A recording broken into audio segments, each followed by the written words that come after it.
मैं फिर से स्वागत करता हूं अपने इस YouTube चैनल पर। और मैं पार्ट 7 लेकर आया हूं जो करंट अफेयर का पार्ट 7 है। ये बिहार राज्य विशेष लिखा हुआ, तो ये नहीं समझिएगा कि बिहार से रिलेटेड है। किसी भी एग्ज़ाम की आप तैयारी कर रहे हैं तो यहाँ से आपको देखने को करंट अफेयर मिल सकते हैं। और हम जितने भी पार्ट करेंगे उसमें 1 जनवरी से लेकर 15 नवंबर तक संपूर्ण टॉपिक को कवर कर लेंगे। चलिए शुरू करते हैं। और हमारा पहला क्वेश्चन आपके सामने है। पटना उच्च न्यायालय ने राज्य में 65% आरक्षण को रद्द किया है। आपको पता होगा गाइस कि जून 2024 को पटना उच्च न्यायालय ने सरकारी नौकरियों और शैक्षणिक संस्थाओं में आरक्षण को 50% से बढ़ाकर 65% करने संबंधी बिहार सरकार की अधिसूचना को रद्द कर दिया है। क्या कारण क्या था? जो बिहार गवर्नमेंट है उसने क्या की थी, आरक्षण लेवल को काफ़ी ज़्यादा इंक्रीज़ कर दिया था। ठीक है, तो इसी को ख़त्म करने के लिए, इसी को कम करने के लिए क्या किया, पटना उच्च न्यायालय में इसने रद्द कर दिया है। इसके मुख्य न्यायाधीश कौन थे? याद रखिएगा गाइस, के विनोद चंदन और न्यायमूर्ति हरीश कुमार ने इस फैसले को सुनाया है। हाईकोर्ट ने कहा है कि अनुच्छेद 14, 15 और 16 का यहाँ पर क्या हो रहा है, उल्लंघन हो रहा है। ठीक है, जो समानता के अधिकार की बात करता है।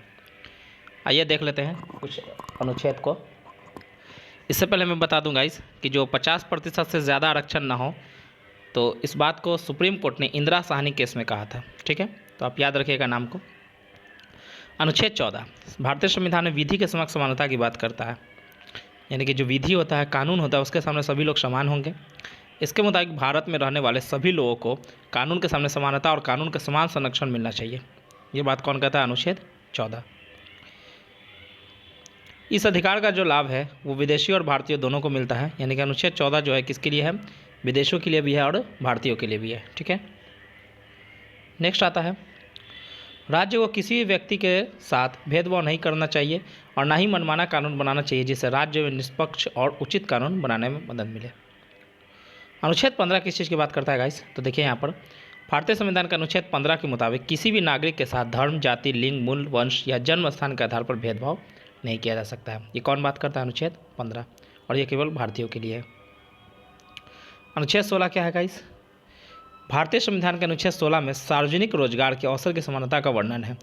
इस अनुच्छेद के मुताबिक किसी भी नागरिक को धर्म, जाति, लिंग, वंश, जन्म स्थान या निवास के स्थान पर सरकारी नौकरी में भेदभाव नहीं की जा सकती है। तो यहाँ पर देखिए, भेदभाव नहीं हो सकती है सरकारी नौकरी में, और बिहार गवर्नमेंट क्या कर रही थी?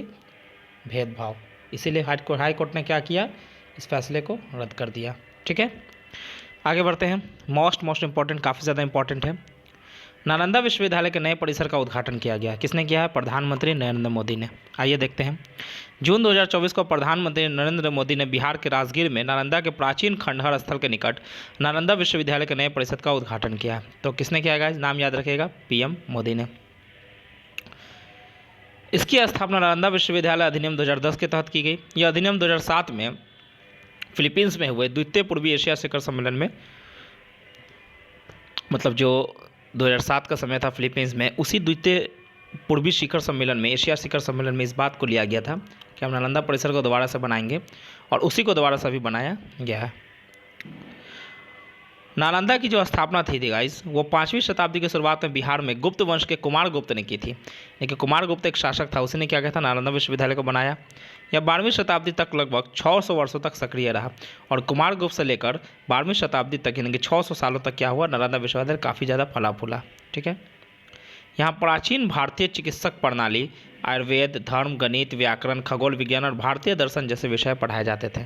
ठीक है, लेकिन आपको पता है गाइस, 1193 का समय होता है, यानी कि 12वीं शताब्दी में तुर्की शासक कुतुबुद्दीन ऐबक के सेनापति बख्तियार खिलजी द्वारा इसे क्या कर दिया गया था, नष्ट कर दिया गया था, इसे जला दिया गया था। ठीक है, 1812 में दोबारा से एक सर्वेक्षक थे, उनका नाम क्या था, फ्रांसिस बुकानन हैमिल्टन। इन्होंने क्या किया था, इसको पुनः खोजा था, और 1861 में सर अलेक्जेंडर कलिंगम द्वारा प्राचीन विश्वविद्यालय के रूप में इसकी पहचान की गई थी। तो ये दोनों नाम आप याद रखिएगा, आपको स्टेटमेंट में क्वेश्चन पूछा जा सकता है। वर्तमान में नालंदा विश्वविद्यालय यूनेस्को की विश्व धरोहर सूची में शामिल है। तो आपसे पूछा जाए कि बिहार का कौन स्थल है, तो ये नालंदा भी विश्व धरोहर सूची में शामिल है। ऐसे क्वेश्चन फ्रिक्वेंटली पूछे जाते हैं। मोस्ट इंपॉर्टेंट ये भी है गाइस, मेट्रो रेल सेवा पटना के अलावा कुछ और जगह चलेगी, तो इसका नाम आप याद रखिएगा, मुजफ्फरपुर, गया, दरभंगा और भागलपुर। ये 4 नाम याद रखिएगा गाइस, और ऐसे क्वेश्चन फ्रिक्वेंटली आपके एग्जामों में देखने को मिल जाते हैं। तो कौन कौन है गाइस? मुजफ्फरपुर है, गया है, दरभंगा है और भागलपुर है। ठीक है, गुजरात में सर्वाधिक स्थापित पवन ऊर्जा क्षमता, यानी कि आपको पता है गाइस कि नवीन एवं नवीकरणीय ऊर्जा मंत्रालय के तत्वाधान में नई दिल्ली में एक आयोजित की गई कार्यक्रम, ठीक है, उसी कार्यक्रम में कहा गया कि पवन ऊर्जा क्षमता में सबसे नंबर 1 पे कौन है, तो गुजरात है। और गुजरात को इसके लिए क्या किया गया है, पुरस्कार दिया गया है। गुजरात को यह पुरस्कार वैश्विक पवन दिवस के उपलक्ष्य में पवन ऊर्जा powering the future of India नामक शीर्षक से आयोजित कार्यक्रम में प्रदान की गई है। और आपसे पूछा जाए कि दूसरे स्थान पर कौन है गाइस, तो आप याद रखिएगा नाम तमिलनाडु है, और तीसरे स्थान पर कौन है, कर्नाटक है। तो ये तीनों नाम आप याद रखिएगा। पहले नंबर पे कौन आता है, गुजरात, फिर दूसरा नंबर पे कौन आता है, तमिलनाडु, फिर तीसरे नंबर पे कौन आता है, कर्नाटक। तो तीनों नाम आप याद रखिएगा, और ऐसे क्वेश्चन आपको एग्जाम हॉल में देखने को मिल सकते हैं। चलिए तो आगे बढ़ते हैं गाइस। मॉरिशस में भारत का पहला विदेशी जन औषधि केंद्र बना है। याद रखिएगा गाइस, किसी भारत के अलावा किसी अन्य देश में जन औषधि केंद्र बनने वाला पहला देश कौन बन गया, मॉरिशस बन गया है। तो जुलाई 2024 को विदेश मंत्री एस जयशंकर ने मॉरिशस के ग्रैंड बोइस में भारत के पहले जन औषधि केंद्र का उद्घाटन किया है। तो कहाँ पर क्या है गाइस, ग्रैंड बोइस में। यह नाम याद रखिएगा, और ऐसे क्वेश्चन एग्जाम हॉल में देखने को मिल सकते हैं। इस कार्यक्रम में मॉरिशस के प्रधानमंत्री प्रविंद कुमार जगन्नाथ भी मौजूद थे। दोनों देशों के मध्य विशेष रूप से स्वास्थ्य क्षेत्र में घनिष्ठ द्विपक्षीय सहयोग को प्रमाणित करने के लिए ऐसा किया गया कि दोनों देशों के बीच क्या होगा, रिश्ता में सुधार होगा काफ़ी अच्छे तरीके से। जन औषधि केंद्र एक स्वास्थ्य साझेदारी योजना है, मतलब परियोजना है, जिसका उद्देश्य मॉरिशस में सार्वजनिक स्वास्थ्य सेवा और कल्याण को बढ़ाने के लिए लागत प्रभावी भारत में निर्मित दवाओं की आपूर्ति करना है। यानी कि कम दाम पर यहाँ पर से क्या किए जाएंगे, दवाई को उपलब्ध कराए जाएंगे। कहाँ पर, मॉरिशस में। प्रोजेक्ट अस्मिता, हमने इससे पहले भी कुछ प्रोजेक्ट को कवर किए थे, तो ये प्रोजेक्ट आपको देख लेना चाहिए, क्वेश्चन आ सकता है एग्जाम में। तो शिक्षा मंत्रालय तथा विश्वविद्यालय अनुदान आयोग यानी कि यूजीसी ने, यानी कि यूनियन ग्रांट कमीशन ने अगले 5 वर्षों में भारतीय भाषाओं में 22,000 किताबें विकसित करने के लिए प्रोजेक्ट अस्मिता को लॉन्च किया है। यानी कि क्या करना है गाइस, प्रोजेक्ट अस्मिता में तो शिक्षा मंत्री और यूजीसी मिलकर क्या करेंगे, भारतीय भाषाओं में किताब को लॉन्च करेंगे। कितने, लगभग 22,000 के आसपास, ठीक है। यह शिक्षा में भारतीय भाषाओं को बढ़ावा देने के लिए यूजीसी और भारतीय भाषा समिति का संयुक्त प्रयास है। यानी कि भारतीय भाषा में शिक्षा को बढ़ावा देना इसका मूल्य उद्देश्य है, ठीक है। ये भी काफ़ी ज़्यादा इंपॉर्टेंट है, काफ़ी ज़्यादा न्यूज़ में चल रहा था गाइस कि संविधान हत्या दिवस ये कब मनाया जाएगा। अब देखिए, जो गृह मंत्री हैं, गृह मंत्री अमित शाह ने कहा है कि 25 जून को अब भारतीय संविधान हत्या दिवस मनाया जाएगा। इसका रीज़न क्या है, आपको पता है कि 25 जून 1975 को ही क्या होता है, तत्कालीन इंदिरा गांधी के नेतृत्व में केंद्र सरकार ने क्या किया था, अनुच्छेद 352 का उपयोग करते हुए राष्ट्रीय आपातकाल लगा दिया था उस समय। तो इसीलिए कहा गया है कि इसे क्या किया जाएगा, 25 जून को संविधान हत्या दिवस, और ये 21 महीनों तक चला था। आप सोच सकते हैं। भारत के संविधान के अनुच्छेद 352, अनुच्छेद 356 और 360 में आपातकाल की बात है। तो अनुच्छेद 352 में किसकी बात होती है, राष्ट्रीय आपातकाल, जो पूरे देश में लगता है या किसी विशेष क्षेत्र में भी राष्ट्रीय आपातकाल लगाया जा सकता है। अनुच्छेद 356 राष्ट्रपति शासन की बात करता है, जो राज्य में लगता है। अनुच्छेद 360 वित्तीय आपातकाल की बात करता है, जो अभी तक एक बार भी नहीं लगा है। यानी कि ऊपर के 2 आपातकाल लग चुके हैं, नीचे वाले 2 आपातकाल नहीं लगे। एक आपातकाल नहीं लगा, वित्तीय आपातकाल। उत्तराखंड की पहली पक्षी गैलरी, ये भी काफ़ी ज़्यादा इंपॉर्टेंट है और ऐसे क्वेश्चन एग्जाम में फ्रिक्वेंटली दिख जाते हैं। उत्तराखंड वन विभाग की अनुसंधान शाखा ने 15 जुलाई 2024 को देहरादून में जौली ग्रांट स्थित प्राकृतिक शिक्षा केंद्र में राज्य की पहली पक्षी गैलरी स्थापित की है। तो उत्तराखंड की पहली पक्षी गैलरी कहाँ बनी है, तो आप इसका नाम को याद रखिएगा, जौली ग्रांट में बनी है। गैलरी का उद्देश्य क्या है, आंग तुर्को को क्षेत्र की समृद्धि, पक्षी जैव विविधता और नाजुक हिमालय स्थिति की तंत्र में पक्षियों की महत्वपूर्ण भूमिका के बारे में बताना है। एक तरह से अवेयरनेस प्रोग्राम है, इसे अवेयरनेस फैलाना है। नागालैंड में बागवानी में सर्वश्रेष्ठ राज्य का पुरस्कार, यानी कि नागालैंड को क्या मिला है गाइस, बागवानी में सर्वश्रेष्ठ राज्य का पुरस्कार मिला है, बागवानी को बढ़ावा देने में। तो 10 जुलाई 2024 को नागालैंड को बागवानी में सर्वश्रेष्ठ राज्य पुरस्कार से सम्मानित किया गया है। या नागालैंड को यह सम्मान 15वें कृषि नेतृत्व सम्मेलन के दौरान दिया गया है। दोनों नाम याद रखिएगा, मोस्ट इंपॉर्टेंट है। यह पुरस्कार राज्य को बागवानी विकास के लिए अभिनव कार्यक्रमों और नीतियों को पेश करने में उत्कृष्ट कार्य करने के लिए दिया गया है। ठीक है गाइस, यह पुरस्कार कृषि, पशुधन, सामाजिक और ग्रामीण विकास में महत्वपूर्ण योगदान देने वाले प्रयासों को मान्यता देने के लिए दिए जाते हैं। 15वें कृषि नेतृत्व पुरस्कार समिति द्वारा घोषणा की गई कि महाराष्ट्र ने 2024 के लिए सर्वश्रेष्ठ कृषि राज्य का पुरस्कार जीता है।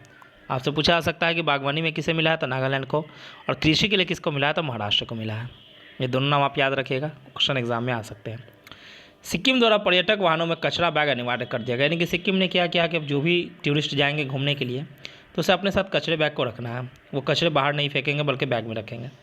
सिक्किम पर्यटन और नागरिक उड्डयन विभाग द्वारा जारी आदेश के तहत राज्य में प्रवेश करने वाले सभी पर्यटक वाहनों में बड़े कूड़े के बैग, बड़ी यानी कि लार्ज गार्बेज बैग होना अनिवार्य है। ठीक है, यानी कि उन्हें लेकर जाना होगा ताकि वो किसी प्रकार का गंदगी ना फैला सकें, और ये होना भी चाहिए गाइस, इससे गंदगी नहीं फैलेगी। नेक्स्ट क्वेश्चन पे आते हैं। Hello Meghalaya OTT platform. आपको पता है कि इससे पहले केरला ने क्या किया था? सी स्पेस लॉन्च किया था। सी स्पेस सी स्पेस क्या था? केरला का अपना देश का पहला OTT प्लेटफॉर्म था, सरकारी OTT प्लेटफॉर्म। तो अब इसी को देखा देखी किसने लॉन्च किया है? तो नाम याद रखिएगा, मेघालय ने लॉन्च किया है। तो मेघालय राज्य सरकार ने हेलो मेघालय OTT प्लेटफॉर्म का अनावरण किया है। तो नाम इसका क्या रखा गया? हेलो। ठीक है, जिसका उद्देश्य स्थानीय सामग्री निर्माताओं में संगीतकारों को बढ़ावा देना है। ठीक है, इससे मैंने बता दिया कि इससे पहले कौन लॉन्च करने वाला था? केरला ने लॉन्च किया। तो उसका नाम क्या था? C space. विश्व की पहली high speed carbon fiber train Cetrovo, इसे किसने लॉन्च किया है? चीन ने लॉन्च किया है। कार्बन फाइबर का यह ट्रेन बना हुआ है जो काफ़ी हल्की होती है। तो चीन ने विश्व की पहली high speed carbon fiber train बनाई है जिसे सेट्रोवा 1.0 कार्बन स्टार रैपिड ट्रांजिट के नाम से जाना जाता है। इसका नामकरण जून में चीन के किंगदाओ शहर में किया गया था। ये शहर का भी नाम याद रखिएगा।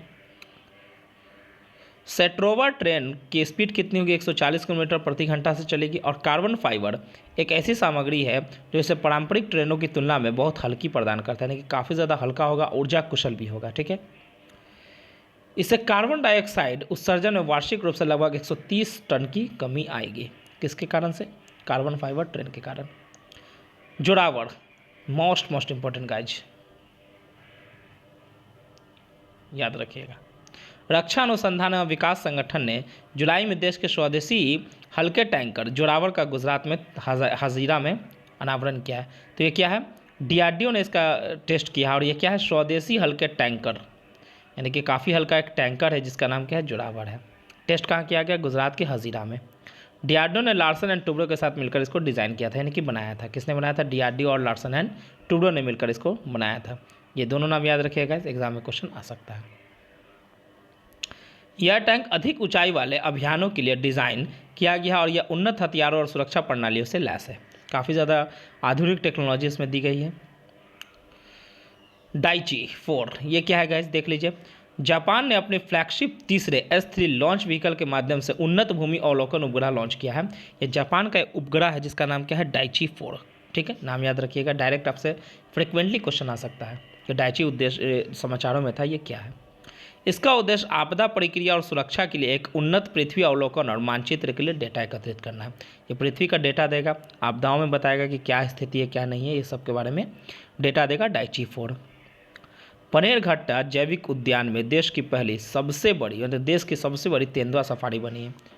याद रखिए, कर्नाटका के बनेरघट्टा जैविक उद्यान में दक्षिण भारत की पहली और देश की सबसे बड़ी तेंदुआ सफारी का उद्घाटन किया गया। कहाँ पर? बनेरघट्टा जैविक उद्यान में। यह भारत की तीसरी तेंदुआ सफारी है। कौन सा नंबर की है? भारत की तीसरी तेंदुआ सफारी। इससे पहले 2 बन चुकी है।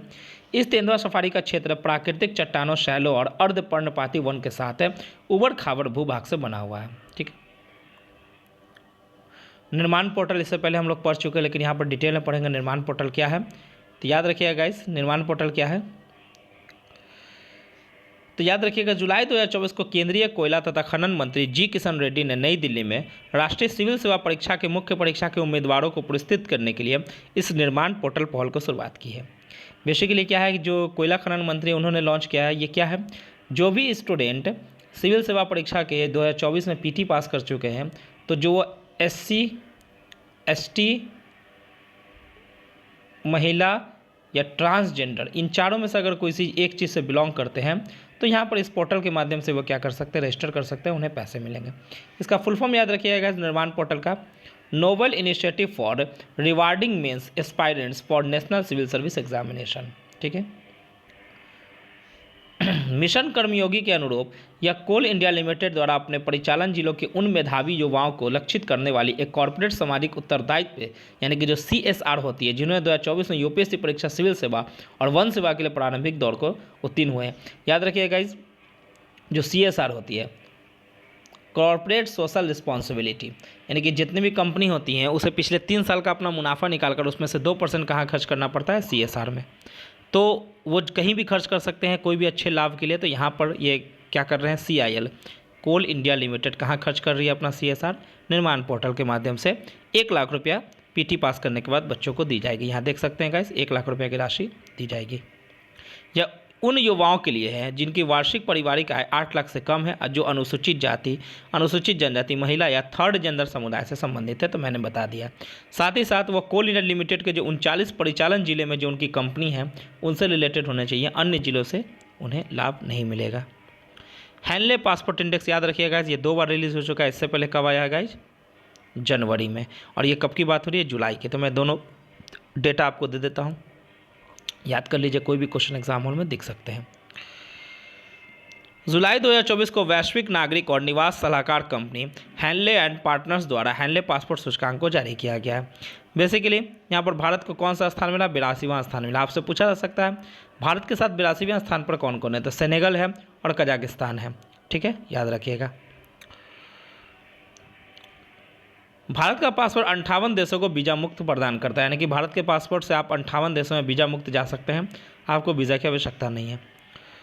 जनवरी 2024 में जारी किए गए सूचकांक में भारत 80वें स्थान पर थे, यानी कि जनवरी में भारत कितने स्थान पर था? 80वें पर। अभी कितना स्थान पर? 82वें स्थान पर है। ठीक है, 195 देशों में देखिएगा तो शीर्ष पर सिंगापुर है। जनवरी में भी सिंगापुर था और जुलाई में भी कौन है? सिंगापुर है। और सबसे अंतिम पे कौन है? जहाँ कोई नहीं जाना चाहते हैं तो अफगानिस्तान यहाँ पर सबसे अंतिम स्थान पर है। ठीक है, प्रधानमंत्री मोदी ने रूस का सर्वोच्च, यानी कि याद रखिएगा कि हाल ही में रूस का सर्वोच्च पुरस्कार किसे मिला है? PM मोदी को दिया गया। ये काफ़ी ज़्यादा मोस्ट इंपॉर्टेंट है गाइज, और ऐसे क्वेश्चन एग्जाम फ्रिक्वेंटली दिख जाते हैं। जुलाई 2024 को रूसी राष्ट्रपति व्लादिमीर पुतिन ने प्रधानमंत्री मोदी को रूस के सर्वोच्च नागरिक सम्मान Order of Saint Andrew the Apostle से सम्मानित किया है। यह नाम याद रखिएगा, इस एग्जाम हॉल में ऐसे क्वेश्चन आते हैं। व्लादिमीर पुतिन ने भारत और रूस संबंधों को बढ़ावा देने के उनके योगदान के लिए उन्हें पुरस्कृत किया है। प्रधानमंत्री मोदी इस पुरस्कार सम्मानित होने वाले पहले भारतीय नेता बने हैं। ये भी आपसे क्वेश्चन पूछा जा सकता है। रोशनी नडार मल्होत्रा, ये नाम याद रखिएगा, इस फ्रांस के सर्वोच्च नागरिक पुरस्कार से सम्मानित हुई हैं। शेवेलियर डी ला लीजन डी होनूर से सम्मानित किन्हें किया गया है? रोशनी नडार मल्होत्रा को। ये नाम याद रखिएगा, काफ़ी ज़्यादा इंपॉर्टेंट है। कुछ पुस्तकें हैं, नाम याद रख लीजिए, एग्जाम होने क्वेश्चन आ सकते हैं। वेंकैया नायडू सेवा में जीवन, ये किनकी पुस्तक है? S नागेश कुमार की पुस्तक है। Power with in the leadership legacy of Narendra Modi, doctor R बाला सुब्रमण्यम की यह पुस्तक है। दोनों पुस्तक का नाम याद रखिएगा। नए मुख्यमंत्री कुछ बने हैं, नाम याद रख लीजिए। मोहन चरण मांझी उड़ीसा के मुख्यमंत्री बने हैं। राज्यपाल कौन है उड़ीसा के? रघुवर दास है। पेमा खांडू, ये कहाँ है? लगातार तीसरी बार अरुणाचल प्रदेश के मुख्यमंत्री बने हैं और अरुणाचल प्रदेश के राज्यपाल लेफ्टिनेंट जनरल KT पटनायक है। और प्रेम सिंह तमांग कहाँ है? सिक्किम के नए मुख्यमंत्री बने प्रेम सिंह तमांग। और ये राज्यपाल कौन है? लक्ष्मण आचार्य हैं। ये तो आप लोगों को पता होगा इस कि चंद्रबाबू नायडू कहाँ बने? आंध्र प्रदेश के नए मुख्यमंत्री बने और राज्यपाल कौन है? S अब्दुल नज़ीर वहाँ के राज्यपाल हैं। तो आज के लिए इतना ही था गाइस। मैं उम्मीद करता हूँ कि आपको वीडियो पसंद आया, तो प्लीज़ चैनल को सब्सक्राइब करें और लाइक करना ना भूलें। ठीक है गाइस, आपके एक लाइफ से हमें काफ़ी ज़्यादा मोटिवेशन मिलता है और मैं बैक टू बैक आपको करंट अफेयर और हिस्ट्री का पार्ट बाय पार्ट कराते रहूँगा। और हिस्ट्री जब ख़त्म हो जाएगा तो मैं दूसरा कोई सब्जेक्ट लेकर आऊँगा आपके सामने। मैं उम्मीद करता हूँ कि वीडियो आपको पसंद आया होगा। पसंद आया तो लाइक सब्सक्राइब करें और शेयर करना ना भूलें। और चलिए, जब तक के लिए मैं मिलता हूँ फिर आपसे, बाय, टेक केयर।